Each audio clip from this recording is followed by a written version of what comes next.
Matricule. Matricule, carte nangai etigalaki pas OPJ. Matricule ça la moto ça la carte te. Ce que on habite le bien habité. On a kangi yango na moto. On habité. On kangi te on habité. Matricule inconnu. Unité. Leni les gens pires.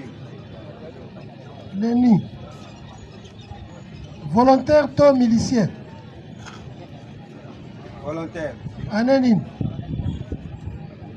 Depuis 2013. Volontaire de 2013. Vous avez une formation rapide. Vous allez la réforme après papa, tika réforme. Vous avez une formation rapide. Dolo. Dans les centre.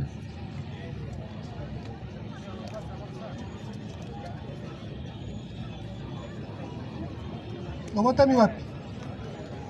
8. Mon colonie.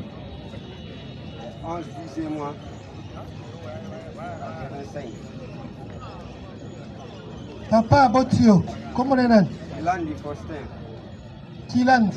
Oui. Faustin. Azala Bomoy. Non, Akufa. Maman Abotayo, comment on est là? Mafutila Petroni. Mafutila. Oui.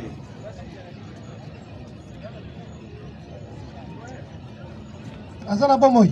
Non, Akufa. Yoza colonie. Nazali Mupende ya Gungu. Village. Mungindu. Olobi? Village Mungindu. Mungindu. Secteur. Gungu. Gungu. Territoire. Territoire Mourouzi. Province. Kwilu. Classe Nino Tangi. Asuka na 6e. 6e Nini. Des humanités. On doit diplôme. Non. État civil. Célibataire. Obota. Oui. Malaboni. Dans 5 enfants. Ofandi wapi? Afandi na piste cancellé. Avenue. Avenue Nkulu. Avenue Nkulu. Numéro. Wa numéro kuna na ba fixé. Quartier. Munziami. Quartier. Munziami. Ngunziami. Munziami.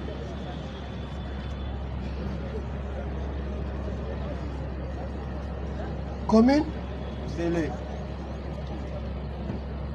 Est-ce qu'il a assisté? Faites acter. Il a assisté de Maître Nsambi Ilongabe, avocat au barreau de Kinshasa Matete, conjointement. Conjointement avec Maître Morgan. Conjointement avec Maître Morgan Pakassa Kisenge, avocat au barreau de Pilou. Conjointement avec Maître Nicolo Tonton, avocat au barreau de Pouilly. Sinon l'ordre, Maître Michael Souka, avocat au barreau, pris la cour d'appel Kinshasa Mat, conjointement. Défense conjointe, Maître Mutunga Mafunga Michael, avocat pris la cour d'appel Kinshasa Mat. Défense conjointe. Maître Peter Chako, avocat au barreau de Kinshasa Mat. Maître Peter, enlevez les mains dans la poche. Merci, monsieur. Conjointement avec Maître Grady Yamalo, avocat au même barreau. C'est tout. Maître Ibapas Touba, avocat au barreau de Mali. Merci. Pesa mi passe na mulika. Pesa biso comme no mobimba. Moulandou Kazadideo. Pété. Moulandou. Pété. AP 2e classe. Moulandou. Oui. Moulandou nan. Kazadideo. Kazadi. Matricule. Matricule naza ngo ya mutute mais naza ngo la téléphone nanga. Lobaki oyebi yango te. Oui. Oza volontaire. Naza unité nan. police ya légion puis police d'intervention rapide. Volontaire to milicien. Aleki na recyclage ya ndolo. Totuni oza volontaire to milicien. Milicien eza oyo bakati makasi bakoti kosala masuda to ba police. Volontaire eza ba biso oyo tokende biso boko to kosala. Volontaire. 2023. Ça commence. Aleki na recyclage ya recyclage. Oui. Ni koloboni. Je vais mettre pour économiser la Soudan. Votre ami wapi? Vous connaissez? 17 1986.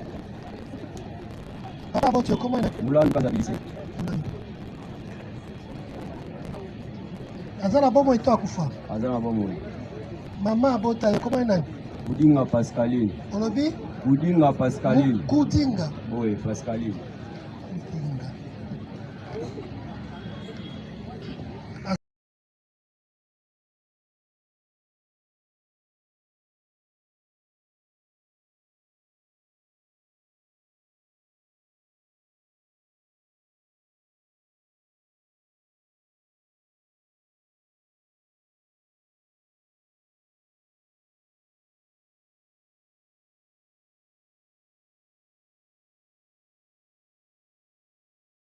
Ngai bakana ngai ke toza batu ya Masi.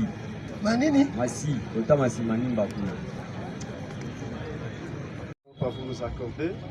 Je disais que nous devons être consultés par monsieur Baïgo Mounzing. Il est ici. Voilà. C'est ici. Lorsque monsieur le greffier venait de faire la lecture de l'extrait de note et aussi la présentation du ministère public, nous n'avons pas suivi son nom civil. C'est ça. C'est pourquoi on voudrait être fixé. Nous empêcher. C'était nous empêcher de procéder. Non, non. Alors, on voudrait... Laissez-nous travailler. Le reste, vous allez demander à ceux qui ont amené vos gens ici. Hein? S'il n'a pas été cité par le ministère public, allez au cabinet du ministère public demander les raisons. Monsieur le Président, ce n'est que devant le tribunal que nous, avocats conseils, nous avons les... Lorsqu'on vous appelle, conseil de qui n'est pas connu par le tribunal. Bon, nous prenons acte, Monsieur le Président. Il n'y a même pas à prendre acte, c'est nous empêcher de procéder. Vous nous perdez le temps inutile, mais on se retire, Monsieur le prenez la porte. Avec beaucoup de respect. La porte est identifiée. Les personnes que vous avez déférées, nous avons donné acte et nous avons dit que nous avons reçu votre demande. Le tribunal constate qu'il est saisi et nous voulons que vous nous disiez les raisons, c'est-à-dire les faits pour lesquels vous présentez ces deux personnes.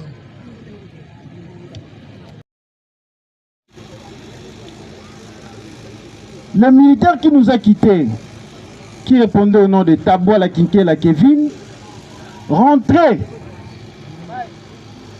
chez lui à la maison en venant d'une visite familiale. Arrivé à cette place précitée, c'est-à-dire vers la route Matadi à la place Kingu, il va rencontrer les deux prévenus, Monsieur le Président, par devant vous. Puisqu'il était porteur d'un képi, Bazankian, comme on le dit dans le langage quinois. Ces deux policiers qui avaient déjà laissé leur poste, qui se trouve sur la même avenue Kingu, Monsieur le Président, en bas, mais ils s'étaient retrouvés là-bas, vers la route Matadi, bien armés.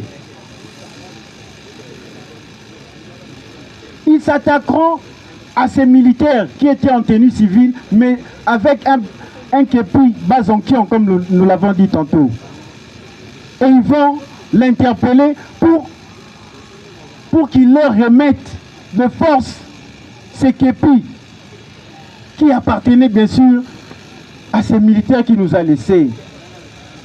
Monsieur le Président, ils vont exiger et en même temps,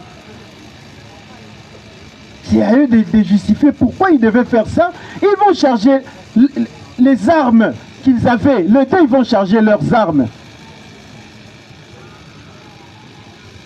Et l'agent de police de deuxième classe,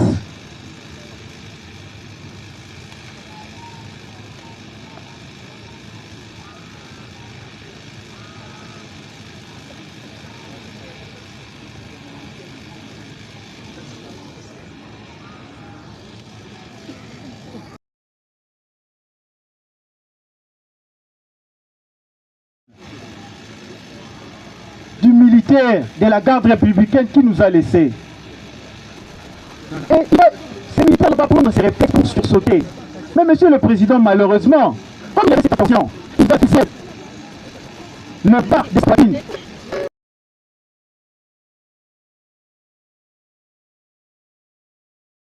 azaki na kepi alati kilote ya bazonkion et puis bazonkion na ye ezana basinga mibale ya pembe na kote osinga pembe na kote osinga pembe ezodiembela na mutu atiaki kepi et puis azaki na kagoul mais azipikaki mutu te kagoul atikaki yango akokwea ndenge wana nde tomoni ke mese Baigo tana moni Baigo na sote na gangi kuna biesi papa Baigo papa ye akangi nga na munoko makasi alobi ko ganga te wana deja tozaki deja na zone naviguer na zana téléphone na liboko na zone naviguer pona benga ba voisin ba chef à localité na zo zwa bango te e ko sala ke tangu ya ye akoti ava kota akomi na citerne aye na fenêtre la chambre na biso atorcher tangu atorcher biso toza na kati tozomona ye azomona biso te akoka komona biso te parce que ba vitre na biso eza parfumé ye biso toza na kati komona batu nyonso libanda très bien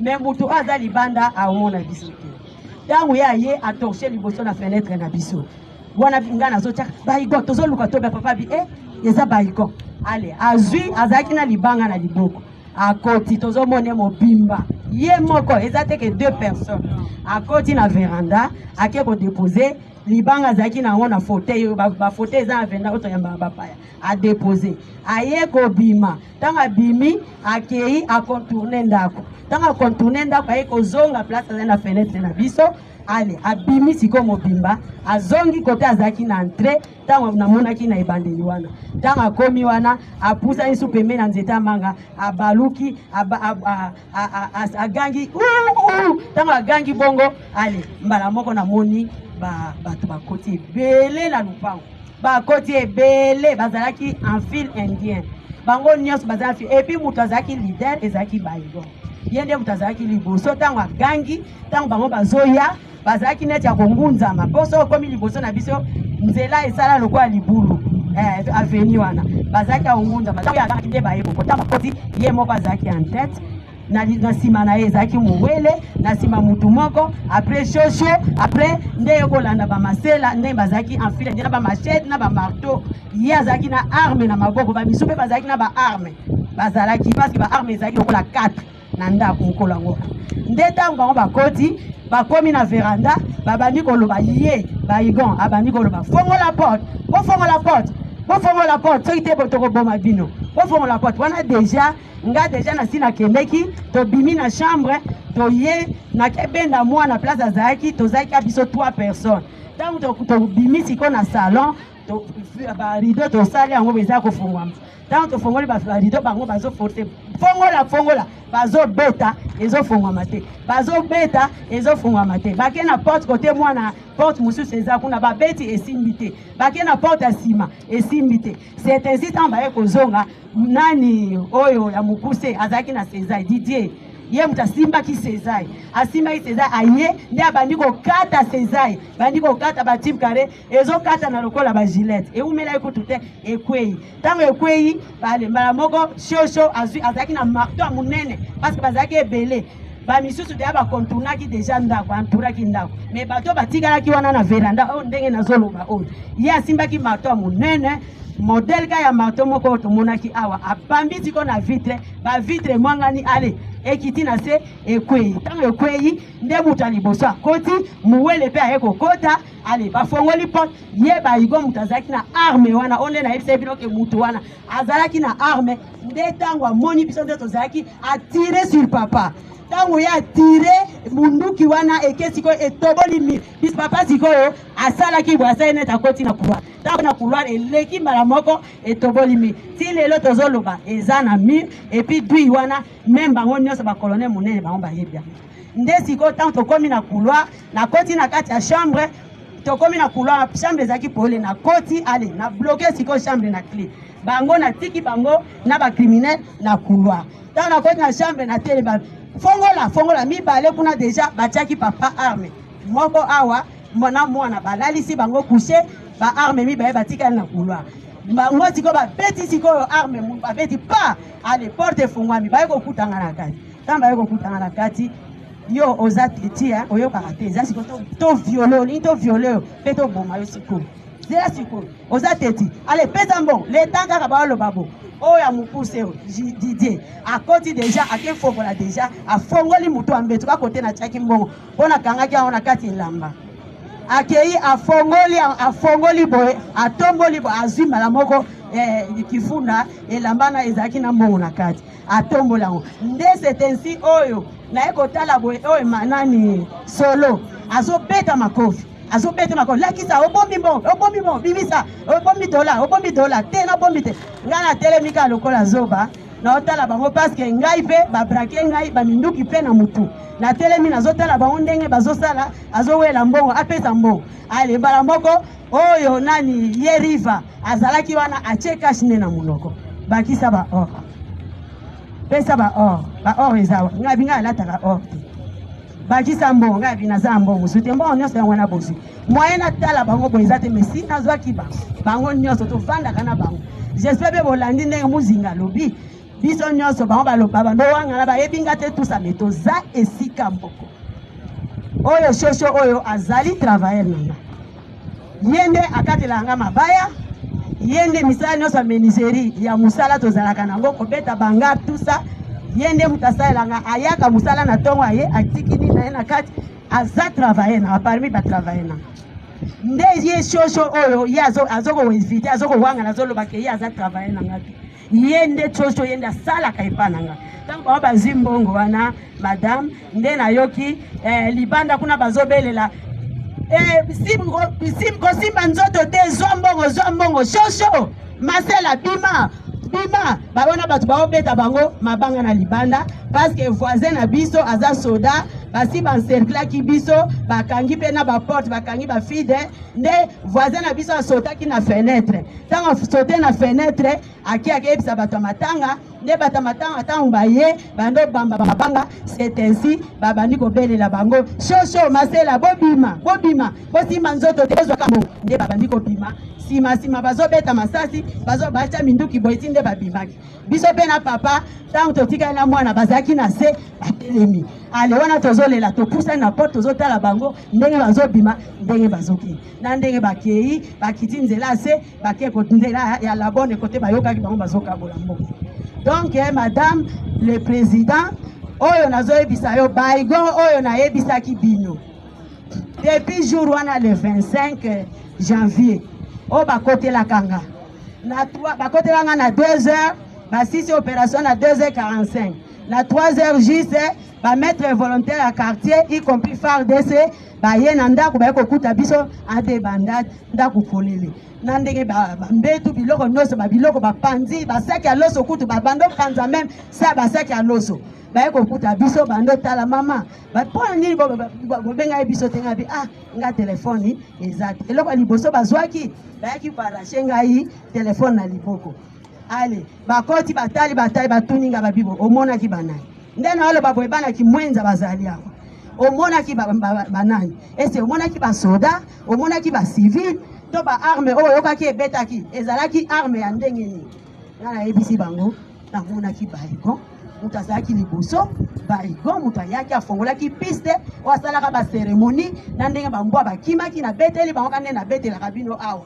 asalaki ba cérémonie na ndenge bakimaki ezalaki baigo et puis namonaki shosho namonaki masela namonaki riva ba misusu nayebaki bango te parce que bazaki ebele nde balobi bon ça va sikoyo tozokende kosila na bango toke pa baigo parce que ba crime esalema na kimwenza toujours baigo lelo tozokende tosilana naye tomona ye pe tosilana naye nde bamataki na 3h ntango bamati bakomi na ndako ya baigo mais d'habitude mingi ye na madame ne balalaka na place dépôt na nga eza wana na terrasse na bango balalaka wana des fois pe balalaka na ndako nde bakesi ko na ndako bakoma kuna bakuti kadena libanda babi kadena eza libanda seke bazate balingi bakende moko parmi bango alobi te ozelana akei asimbi amoni kadena ezali ya kofongama bakrocheta kaka mais eza ya kokotisa teke bakanga eza pole bazwi balongoli kadena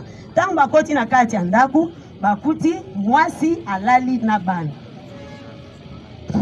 quartier balobi madame Lamuka mubwana yo aza wapi yo olali na kati ya ndako kadena libanda eske ezalaka mutu soki alali bakangaka ezala crochet ezala cadena bakangela yango na ndenge ya kati yo olali na kati batieli yo cadena libanda ezomona mpe nete eza ya kokanga mobali naza oyo te mobali nanga aza na mosala mobali nanga aza na mosala bisava babimi baketi na place depot nange eza parce que terrasse na ye mpe eza kaka wana bakomi ti na terrasse bakomi cadena eza libanda basimbi lisu cadena eza ya kokanga vraiment complètement balobi aza te ntango balobi aza te balobi bon ça va bazobuka terrasse ya baigon ntango balobi bazobuka terrasse nde bayaki bagene ebele aire wana babuka ngo nde setesi buhulu abandi kotele na 4 heures wana abimi siko côté à porte parce que ye pe azaka sentinelle ya école abimi siko côté à se ya porte na muki ya école za na 2 portes abimi abandi ko téléphoner monsieur Baigon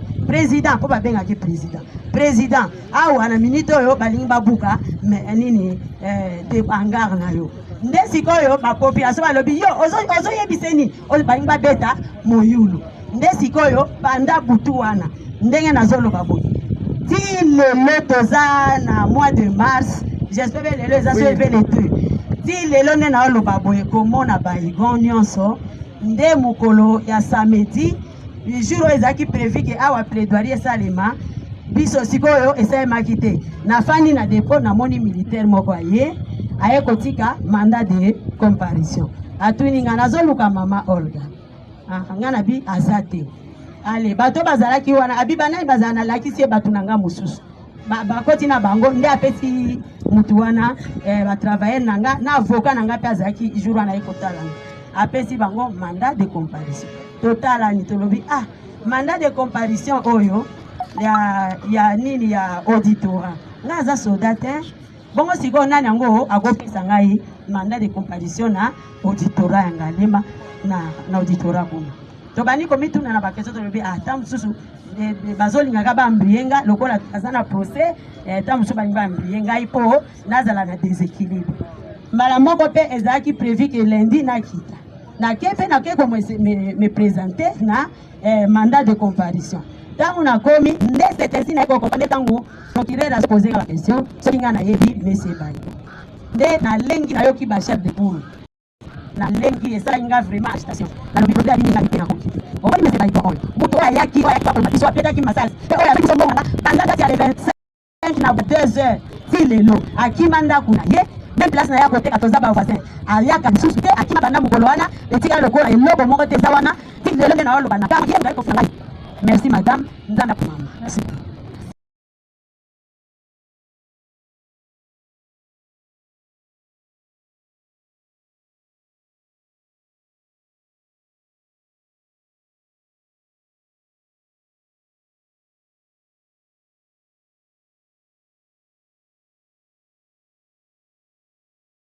Devant Madame le Président, il y a encore une victime parmi cette population que nous avons l'habitude de dire population, qui s'appelle Amos Mbaki, pour toujours M. Baigon, nous avons dit. Ok, nous allons l'appeler après. Deuxième classe, Muzinga. Présent. Makambu mama Olga utikobeta awa po asaloba ki tribunal yokaki tribunal alingaki azongela ngo poyo moko yokana matoi na yo akosi boyeba na isala batamboni koyeba na batambo na wena oyeba koyeba na zoba clair to komonana na bino koyeba ke o mama Olga ese sali batamboni depuis beaucoup de monde. En tout cas, on a dit parce que ça a été na komada tu apona za na ngolo. Te estimé depuis le moment que monde na e ko sala 2 jours. Na za na ngote na ko sala 2 mois, et ko sala une année. Madame la présidente, na za na ngote na mutu vraiment. Maman ta. Yo ko prendre biso na mutu na depuis oyeba Baigon et ko sala batamboni. Depuis 2008. Depuis 2008. Parce que na bandi koteka mabaya na arrêt et pas basango na 2008. Ye azalaki civil, azalaki policier. Na bandi koteka mikate na mwasi na ye. Ngai nazala koteka mabaya depuis 2008 toyeba na kini. Ye pe bando teka bakaribi na place moko kana biso. Ok, merci. Deuxième classe Muzinga zwa micro. obandi mosala soda ya la police na mbula nini 2023 na 2023 c'est que na ba 2008 ozalaki na nazalaki na 5 chiffres nazalaki na territorial na 5 chiffres ntango babi autant mpona ba 5 chiffres na kati nakei contrôle ok ça va nakei contrôle ok ça va ok mama Olga lobi koyeba na bino esala taba depuis ba 2008 est-ce que okoki ko confirmer yango naza na ide ya date oyo nga nayebana na ye te lokola ye aza nango ye nde aza nango me ngai naza na ide wana te ekoki mpe kozala bongo te nayebi te ok yo okangami ndenge nini ngai nakangami parce que mama Olga asite nga parmi crime oyo esalamaki na ndako na yo yango navandaki na mosala parce que nga naza na détachement naki na détachement pa kinki ngulumba na ipene naza na détachement naza policier naza matricule nazwaka double salaire nafutamaka très bien alors naki na détachement le 24 janvier nga nakoti na mosala natiki madame na nga na ndako na bana nakoti le 24 janvier ye koma le 25 8h 9h madame na nga aye kosalela nga ba voice que papi a biso na ndako lelo tozalaki bien te tozalaki bien te par rapport à quoi abi oui tozalaki bien te parce que baye kokota na ndako basoda bayawa donc menace mpenza moye te batuni nyonso oza api nayesi bango ke oza na mosala ngabi est ce que eza bacriminel oyo baotambola te parce que biso na angle na biso criminalité tosalama makasi nayebisi est ce que basali bino eloko te abi te basali biso eloko te bakotaki bafuye mais madame ye moko afongolaki bango ndako batoki porte aye afongoli ndako wana ndenge azoyebisanga na telefone balekisaka mpe meza te lokola basali bino eloko te nzambe azwa lokumu ayebisinga sava ezalika information fona peso me na ye mpe awa na likolo na boutique nakuti biloko ezalaka libanda nyonso bapandi babiloko basali sabotage babi eske babukaki kadena te madame abi en tout cas salaka mosala na yo lokola akote da mosala sala mosala ndenge osisa mosala okoya oyeba soki likambo yango ezalaki ndenge nini ok ça va merci natikeli na mosala nabi te likambo oyo baye kolukanga na bapolisier ebele na bapopulation boye nayebeli yango motu na makolo te fo nabenga nanu na bato na nga bayeba nabengi adem na biso abengi ngai abi yaka nanu na bataillon oyo explike biso likambo yango eza nini nabimaki mosala le 6 nabimi mosala na komiti na bataillon na explike adem abi likambo boye okokende nanu ndako te zelanga nakende ti na district adem na biso ayaki ti district aye koverifie alobi toyoki policier na biso azalaki fouye na ndako na butu ya le 24 mais toyebi te problème nini est ce que boza na information wana nde balakisi ye bafoto na nga mibale na telefone babi ye oyo abi oui aza elema na biso est ce que peut-être na ye eza nani abi te tozanga na banquête tozomene na banquête sérieux bon ça va basoli wana parce que bayebani bakone monene bayebani na ndenge alongwaki aye kozonga ayebisinga bayigo nakemona na bafoto na yo mibale aexplike nga ndenge bafoto yango nabi mais wana eza bafoto na nga eza na Facebook na ngai comment bafoto na nga ekoki mpo na bon c'est normal Facebook moto akoki kozwa mpe foto na yo abimisi yango ake mpe koimprime yango eza problème te nayebisi bafoto na nga eza problème te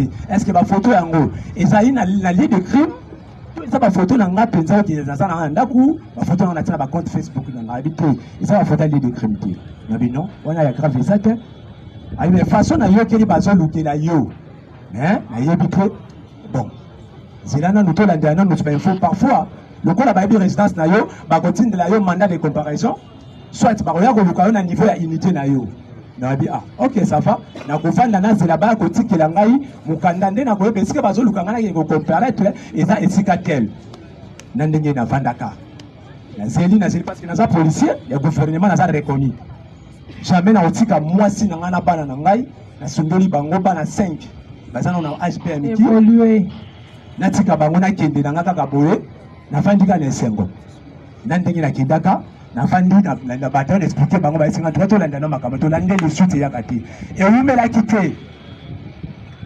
5 à 6 jours après si je ne me trompe pas maman Olga azole ka toujours na boutique na nga wana sika madame na nga tia ka koboka ba jeton ko ba n'importe quoi noko na nga yo wana na boutique azo solola na papa mo ba yeba na ye par rapport ya bosse na ngai ndenge ba yaki ba asitaki ngai ke na zaki na yaki na ndako na ye ko yiba abandi ko ya longo sika zala kala parce que ndenge on ba ki to sa pembeni na ye to sa en diagonale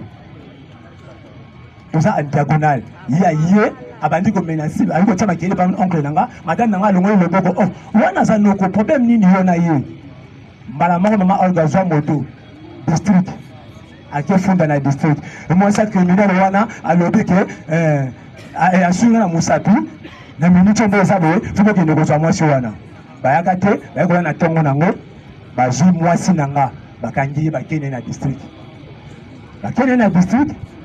je bakene na district wana major na biso azaki wana je major azaki wana tant ba monki a depso ya moi soko ba dalandela ngolo ko ya sana besoin ko faire souffrir biso ko nuire ba vie na biso azui mwasi nanga tinde na crime na kalteni aussi na mwasi nanga za civil azape criminalité atini mwasi nanga na crime na dossier ya swaki na mimi ba komi kuna ba présenter dossier ya madame ba bi oh ça dossier associé bozonga nango na société yé le gola le toujours oluka ko nyokola batu akei azui OPJ moko soki OPJ sango basololi a chargé madame a changé langage oya banda ko sambela awa akomi kuna alobi ke madame alobaki na yeke 2026 aussi sango to kokufa ndesiko bazu madame na bakangiye yango bomoni banda bakanga madame nanga kitina lelo nazwa kitaya kolanda te nande na fani na niko landela madame nanga na niko landa madame nanga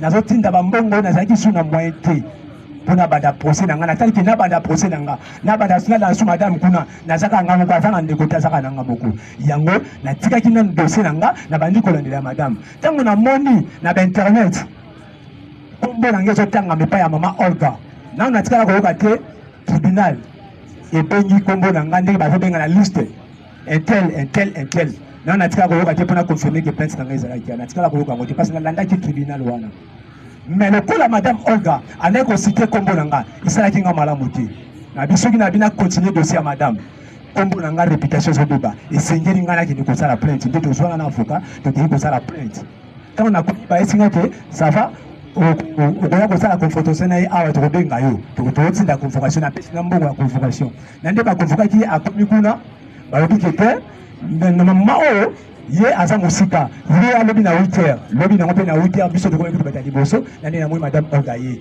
to bandi confrontation ba mo la bengi biso non baza na posa bien pour auditeur to ki na bureau auditeur auditeur a tout le monde des aki ndenge expliquer batuni nga ezaki ndenge expliquer na kuta pe la dame na kuta pe kuna azalaki kuna o aza na partie civile na kuta pe na kati ya bureau wana déjà bazalaki wana nde mbala mo ba esinga te yo ko ke te tubandaki mpe koluka yo fo tikala awa mpo bosala confrontation kuna tika tribunal ezosalema nde esika nga nakangami yango wana nga mpo na nga nalobi na nakangami te parce que mutakangamaka so asambi alongi te nde mutakangamaka na moma oyo nakangami nano te parce que na nasambi nanga te alonga ngai merci merci zwa kaka micro zala na micro na zala na micro maître moto azodirige débat te Yona mama Olga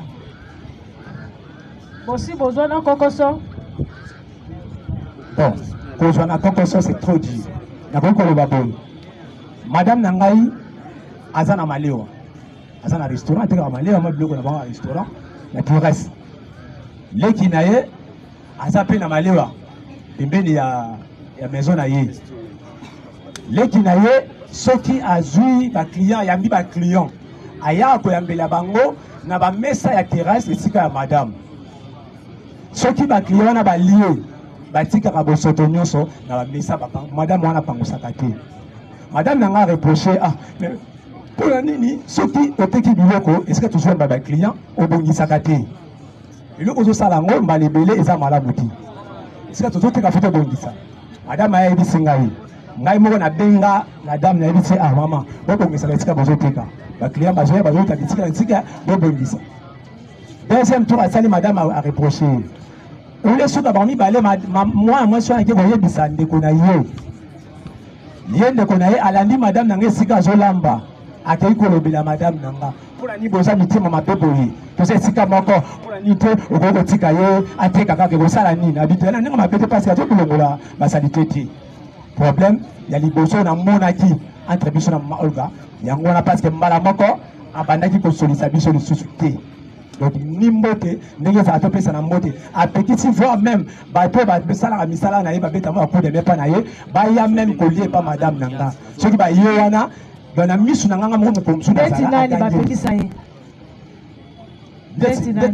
bon deti soso abanda kolia so pa na biso te banda kolia pa na biso mo bamsu na yebi mokomsusu aza mo mokolo mo nete so asalaka pa na eti lelo yebi te kombo na ye na yebi te parce que ça travaille na ngati ayebisa ye na misu na ngai yango tino a boyokaka te mpona makambo oyo ozoloba yango nde mama Olga akanaki yo mpo ataloba soki eza mpona yango ngai nayebi te otuni ngai soki tozwa na bakokoso moko yango natangi oyo ngai nayebi na oyo nayebi ya mibale nayi kobela mbasu famille na ngai bayebi bata quartier bayebi nakomaki pena liwa mama Olga wana nata nini oyo obela mbasu wana kan avant makambo eleki déjà eleki deja moi mikolo c'est déjà basali mikolo boni tokende déjà 6 mois 7 mois nabelaka mbasu mama Olga wana na 6 mois na boyebana déjà na mama Olga toyebani na ye mpasi tozalaka bazala bateyaka esika moko nazoloba be toyebani batelaka esika moko donc na 6 mois déjà boyebana na mama Olga ok mama Olga abengi ngai nabenga motu asalisa yo mbasu oyo nakei koyebisa madame nanga nabi nakende ko mama Olga lobi azotinda motu asalisanga mbasu ngai nalobi ke te motu akosalisanga mbasu azali madame nanga bikolinga te parce que ye asolisaka biso même pas koma akozwa motu asalisaka mbasu mama Olga ya te sikoyo nyonso wana ozobeta nyonso wana oyo ozobeta wana mpona koloba ke yo na mama Olga moto elekaka te wana tosololaka te donc boyokanaka te oui tosololaka te ok oui Tango, oui maître, laissez le tribunal évoluer. Le tribunal va vous accorder le temps pour faire vos observations et poser des questions si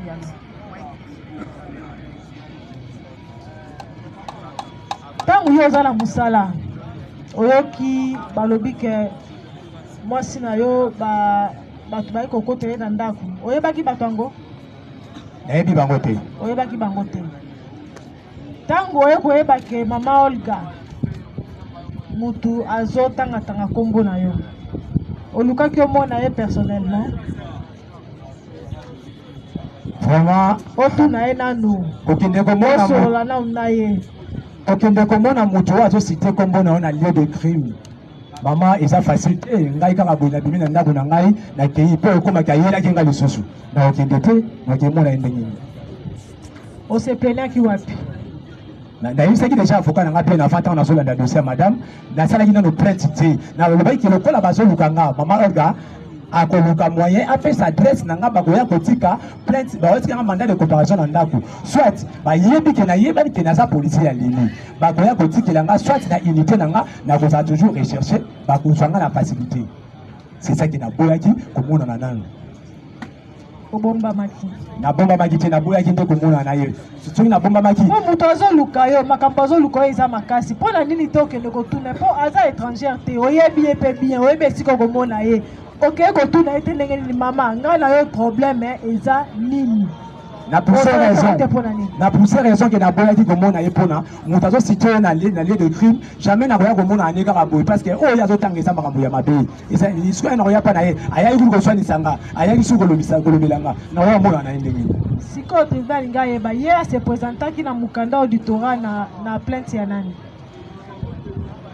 ngai nde nayebi kosala plainte contre ye parce que l'état nde akotanisa biso na ye location l'état wapi na ngolo na pardon na nini na ngalema est-ce que maman Olga aza soda la police pembeni ezalaki te mama gaza soda mpo kende funda ye esika wapi bakangaka basoda me ngai naza soda parce que esengelaki nasambana so naosambana etanke soda seke nakosambana ye na niveau ya auditorat. La composition, est-ce qu'il y a des questions?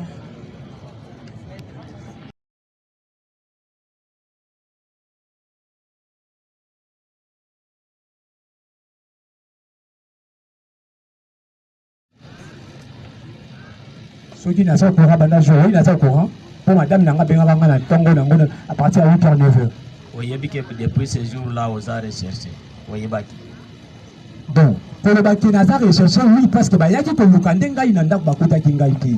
Na yebaki ke naza recherché mais ce que batu bazo lukangai balaki non identifié yango moyena mibimisa boye ezate. On confirme que depuis ce jour-là yo kimaki. Na kimaki te ko kima c'est trop dit. Mais moto aza recherché salagani. Azagawa. Nakosala parce que nazo banga ndako bazo lukanga na yibi bango te soki baye ko salanga mabe parce que baza ba inconnu na yibi. Ya moto ne tunamike okimaki depuis ce jour-là. Na kimaki. Ozala kiwa. Na kimaki na vanda ki quelque part nazo yoka makambo na musika na mona yoka ki bayi otika mukanda. Mais ko fanda quelque part ya on est confirmé ko okimaki. Na kimaki te. Na bana ko landela madame nanga parce que kangisa ki madame na koza na deux dossiers te madame nangai na landa ngai na landa madame na kutite to na saka madame azana ndekoti azana ngamboko. Monsieur Baigan, mukanda o bande ko zela baya ko benga yo bande ko zela ngo wapi? Soki baye ko tika na résidence nanga j'ai mes enfants na sana bandeko ba ko benga nga ki baye ko tikila yo. Parce que yo za ko se reprocher les loko mon côté. Yo moko se soustraire kat na nature et si ko zali yo moko mtoyebi yango. Pour la ligne au affiché qui attitude wana. Pour ça qu'on se reproche les locaux mon côté. Alors faut à la trouvable. C'est bien OK comme na maman Olga nègre tribunal a tout pour la ligne okende comme on a été. Yo préféré lokola oyebi bat bazo lukote au préféré au se retirer au mi bombama. Si au mona batu oyo bazo lukayo. Pour la ligne comportement wana. Madame ono bandeli question sur tuna kingai. Na kotuna mituna po aweza kaka kotuna na mituna musa tozo sala ka yango wana ba question na ba question. Na répondaki oki na boyeko kende komona ye parce que ayako changer version ayaki kuli kotswani tsangali suna ndako ayaki kolobelanga nde na boyaki kolingi komona na ye na préféraki ntango namoni ke kombo bandi kobima nakende na l'état nde akonfronte biso. Monsieur Baigon présent yoka motuna tribunal oui okota garde mukoloni nakotaki le 24 janvier obima mukoloni nabanga le 26 obanga le 26 oui est-ce que na poste na bino il y a un cahier rapport oyo ke soki okoti obimi osali rapport na yo cahier d'exercice ezali ezaka epa nani eza na poste esika mosala yo ozwaka role nini kuna nazaka oza chef de poste te na chef de poste garde pam naza garde simple olobi obimaki garde mokolo nini nabimaki le 26 le 26 obimaki garde oui tosalaka 48 heures le 24 à 26 Monsieur Baigon présent ozalaki au courant ya kokangama ya bajeune mosusu wana depuis quand? Bon kokangama bango na bango bon nayebi koyoka yango na nsima kutu bakanga badidie bakangi parce que bazalaki esika moko na madame nanga na niveau ya district awa nde nayebaki te bakangaki mpe badidie baza kuna na basoso nayebaki yango mpona madame nanga azalaki na district na bango kuna ebaki etembaka moko mpe otuna bato oyo bakangi bango mpona nini yo mpe okotisa plainte esika moko baza kosambisa bato wana me yo obungi na otie oyo akomonana na bacirconstance mosusu bato bakangi eza bango nga na kokende kokutuna bakangi bango mpona nini moto oyo akangisi bango nde akoloba pourkui akangisi bango Zongera nous maître soyez calme. Zongera nous maître soyez calme. Le tribunal a instruit. S'il vous plaît, il y a des compléments sur les questions. Non. Le tribunal vous avez déjà dit. Non, s'il vous plaît, Madame le Président. À quoi notre rôle ici alors? Maître. Sinon, on se retire. Si vous retirez, maître. Le tribunal ne vous a pas appelé ici. On ne fait pas la discussion avec le tribunal. Maître, s'il vous plaît, maître. Laissez le tribunal évoluer. Il va vous accorder la parole. Mais il y a des compléments par rapport aux réponses. Vous allez compléter, notez, maître, notez-les. Notez. Parce qu'après le tribunal, la question ne sera pas posée à vous. La question sera posée au ministère public. Ce ne sera même pas à vous. Ce que nous devons faire, Madame la Présidente. Madame, parce que le débat doit être loyal, s'il vous plaît. Maître, laissez-nous évoluer. Laissez-nous évoluer. Vous allez compléter. Notez quelque part. Vous allez compléter. Baigon. Au contact qui a droit. On peut contacter le 24 au 2026. Batunyo Mutuna a Bozala Kanakae, Oya ya entrée et sortie. Kaye des anciens Césali. Dans la Zalaganango. Il y a un poste à Moussala parce que tu as deux équipes, des Bakoti, des Babini. Et tu as Moussala, mais na supervision à Nani.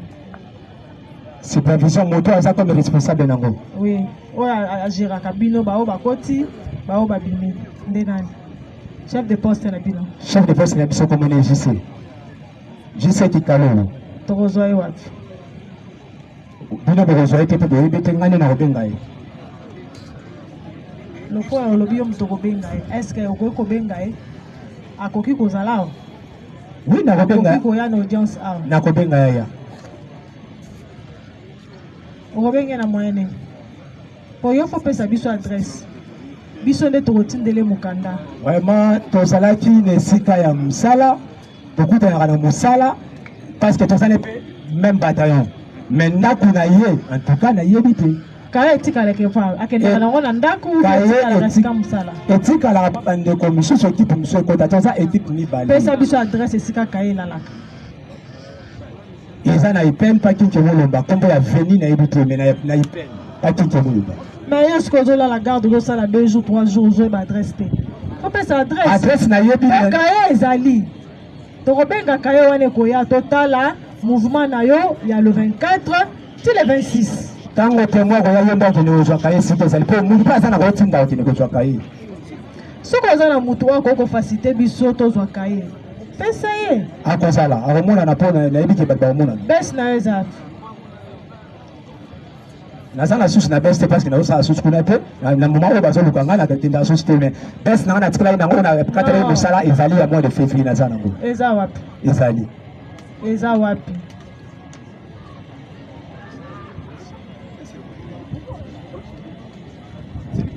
bulletin de service na eza wapi ezali eza awa pana bango ezali kasi bon pesa te maître le tribunal nous a pas accordé la parole.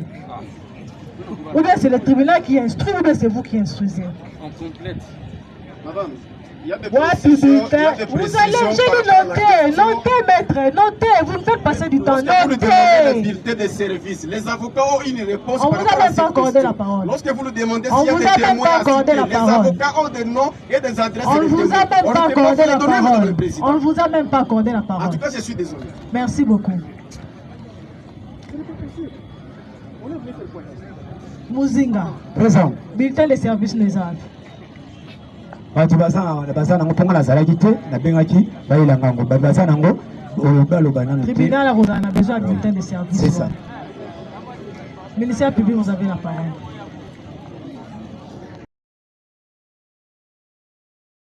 On va accorder la parole. Nous avons une ou deux questions à faire poser aux prévenus ici présents. Prévenu Baigon. Présent. Tango yo kendaka garde. Mwasi na yo. Nani akangelaka ye kadena libanda? Yo moko outaki koloba awa keno. Bayaki koluka yo epana ye. Soi-disant que bakutaki kadena libanda. Eh wana ngai tena lobi yango madame Olga dalobi ngala lobi ke madame na nganda fongola kinda kwa moko kodio ngai. Bazwaki eloko te babandaki koluka yo. Oui madame alobaki basalaki bango pe eloko te bazwaki eloko te bakoti ba fouye nde bandaka koluka ngai. Wana ba policier nde babandaki koluka yo. Ezalaki ba policier na ba population.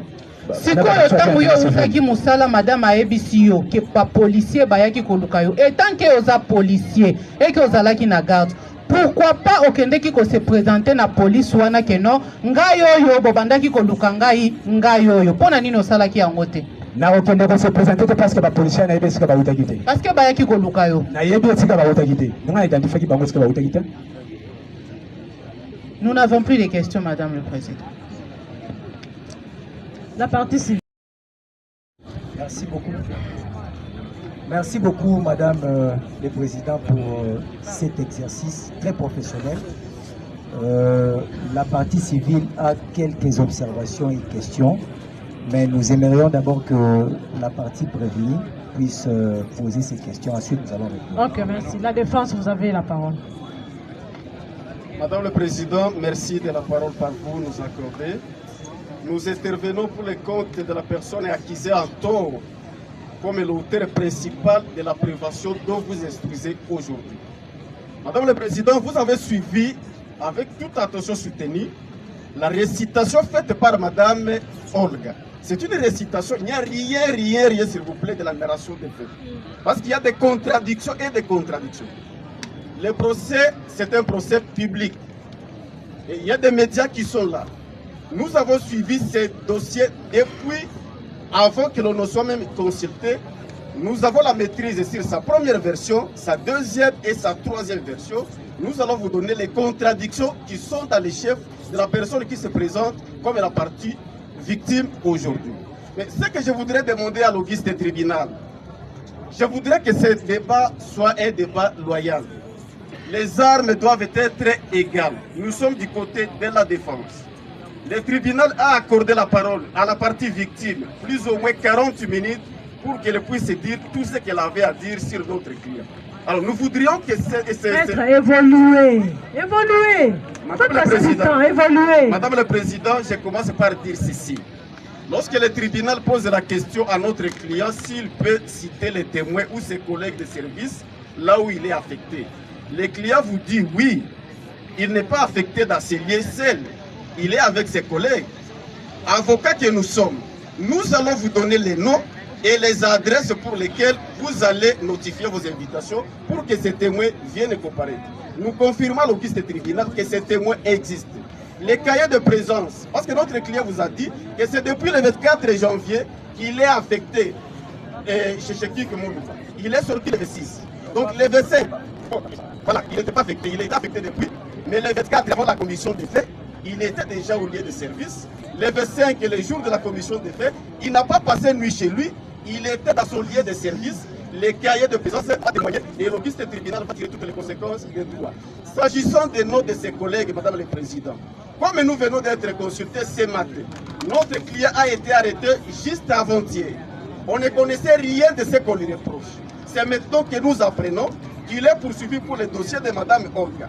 Donc nous aurons le temps, Madame le Président, de vous donner les noms de ses collègues, de vous donner l'adresse de l'honorable Kike Mouloumba pour permettre à votre auguste tribunal de décerner les invitations. Vous aurez le temps quand c'est une audience de flagrance. Si vous en avez, donnez, il est là. Madame le Président, s'il vous plaît, Madame le Président, c'est une audience de flagrance. D'ailleurs, nous, avocats que nous sommes, on allait soulever des préalables ou des moyens par rapport à la saisine de votre auguste tribunal. Mais professionnels que nous sommes, nous avons accepté de participer dans ce débat. Pour nous, c'est la toute première audience que ce tribunal connaît notre cause. Donc, nous dire que c'est une audience de flagrance, nous n'avons pas de témoins à citer, nous n'avons pas de devoir à demander au tribunal, ça sera injuste pour nous, parce que cette cause a commencé il y a de cela 2 semaines, selon les informations à notre possession.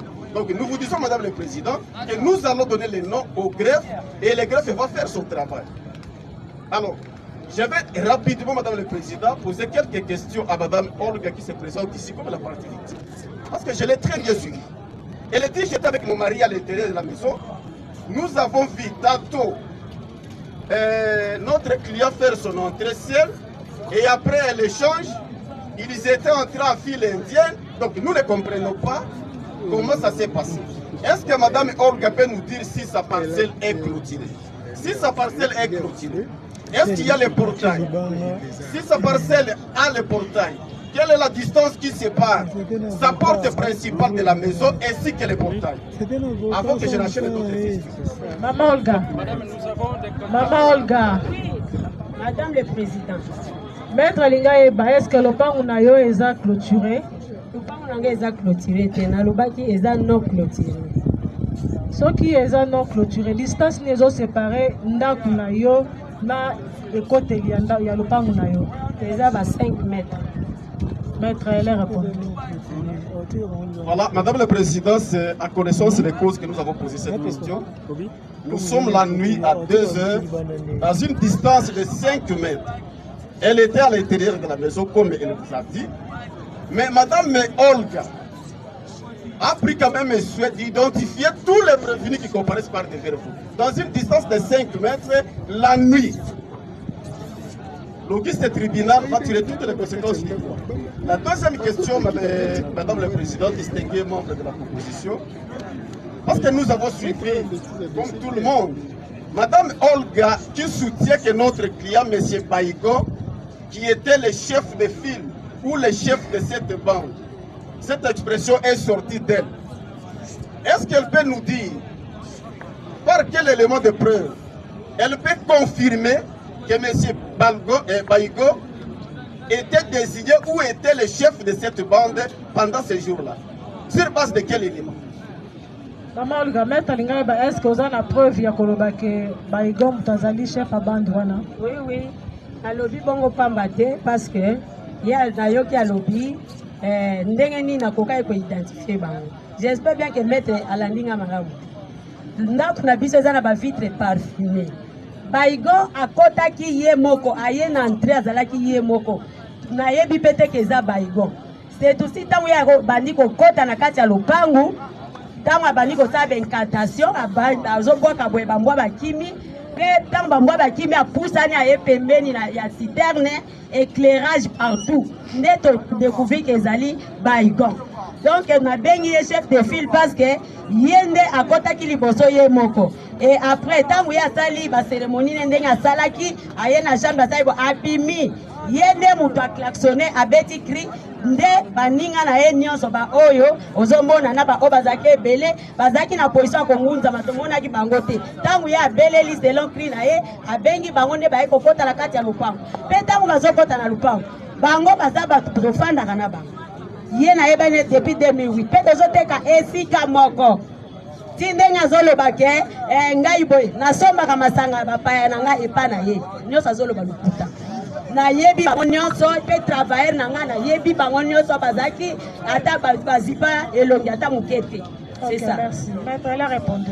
Madame le Président, nous allons tirer toutes les conséquences du droit qui s'impose au moment opportun. Madame le Président, je voudrais vous faire rappeler une chose dans l'affaire qui venait de passer. Le président de la composition a interpellé l'organe de la loi que nous sommes en matière pénale. La matière pénale repose sur des preuves matérielles et non des histoires. On ne vient pas ici faire du tourisme ou blaguer avec la liberté des gens. Madame le Président, au-delà de la narration de Madame Olga, au-delà de ses discours, au-delà de ses incantations, qui ne sont pas une parole d'évangile d'après tout, est-ce que le ministère public ici présent et la partie civile peut nous donner des preuves matérielles qui peuvent asseoir votre conviction à ce jour, qu'à cette date du 25 janvier 2026, soit par une vidéo, soit par des témoins, soit par d'autres moyens de droit, que les prévenus qui comparaissent par devers vous, ils faisaient partie de cette bande. Madame le Président, les preuves matérielles, nous n'avons pas besoin de discours. Parce que les discours, merci, tout le monde... Le tribunal a compris.